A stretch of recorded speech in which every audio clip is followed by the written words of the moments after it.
درنگانێکی شەوی پێنجشەممە وەفدێکی حکوومەتی هەرێمی کوردستان بە سەرۆکایەتی وەزیری دارایی لە پشکی بزوتنەوەی گۆڕان سەردانی بەغدای کرد. بەو پێی وەفدەکە کەسی بڕیاردەری تێدانە چاوەڕێ ناکرێت کۆبوونەوەکانی دەرەنجامێکی ئەوتۆی لێ بکەوێتەوە. دوایین ڕێکەوتنی نێوان حکوومەتی هەرێم و بەغدا لەسەر کێشەی موچەخۆرانی هەرێم ڕەوانەکردنی 320 میلیارد دیناری مانگانە بوو لەلایەن حکوومەتی عێراقەوە. بەڵام بەهۆی پابەندنەبوونی کابینەکەی مەسرور بارزانی بەڕێکەوتنەکەەوە پەرلەمانتارانی عێراق حکوومەتیان ناچار کرد ئەو بڕەپارەیە ڕەوانە نەکات. نعم الموافقة حاصلة. کابینەی نوێیەمی حکوومەت کە وەک کابینەی باڵی هەواڵگری پارتی دیموکرات ناسراوە بە هاوبەشی لەگەڵ یەکێتی نیشتیمانی و بزوتنەوەی گۆڕان پێکێنراوە. لە دوایین کۆبوونەوەی یەکێتی و گۆڕاندا هەردوولات داوایان کرد شاندێکی بڕیار بەدەست سەردانی بەغدا بکات تا کێشەدارایەکانی خەڵکی کوردستان چارەسەر بکات. بەڵام پێچەوانەی ئەو داواکاریە شاندێکی تەکنیکی بە سەرۆکایەتی وەزیری دارایی ڕەوانەکرا.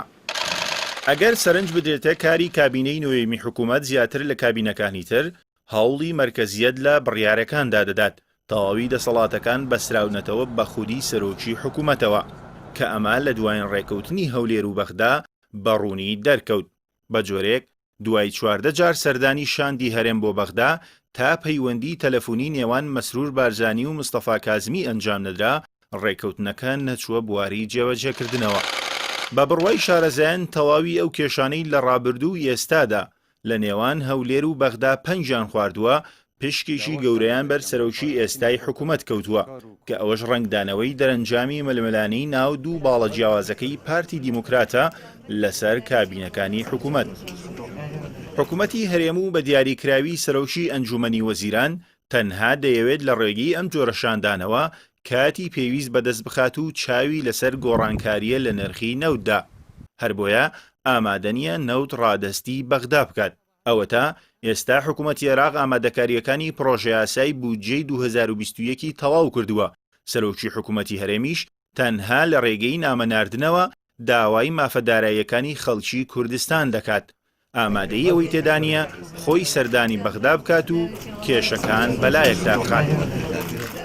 بەو پێی حکوومەتی عێراق ڕوبەڕووی قەیرانێکی دارایی قورس بۆتەوە و بەنیازە پێشەوەی ساڵی نوێ بگات پرۆژە یاسای بودجە ڕەوانەی پەرلەمان بکات تا کورتێنانی دارایی بۆ دابینکردنی موچەی فەرمانبەرانی پڕ بکاتەوە. بەڵام پێناچێت چاوەڕێی هەرێمی کوردستان بکات. هەرچی حکوومەتی هەرێمی کوردستانە لەبریەوەی پێشوەخت هەوڵی چەسپاندنی داواکاریەکانی هەرێم لە یاسای بودجەدا بدات لە دوایین کاتەکاندا شاندێکی ڕەوانە کردووە کە هیچ دەسەڵاتێکی جێبەجێکردنی نییە و تەنیا ڕۆڵی ئاڵوگۆڕی نامەکان دەبینێت. بۆیە پێشبینیوە ناکرێت لە بودجەی 2021دا کێشەی موچەخۆرانی هەرێم چارەسەر بکرێت.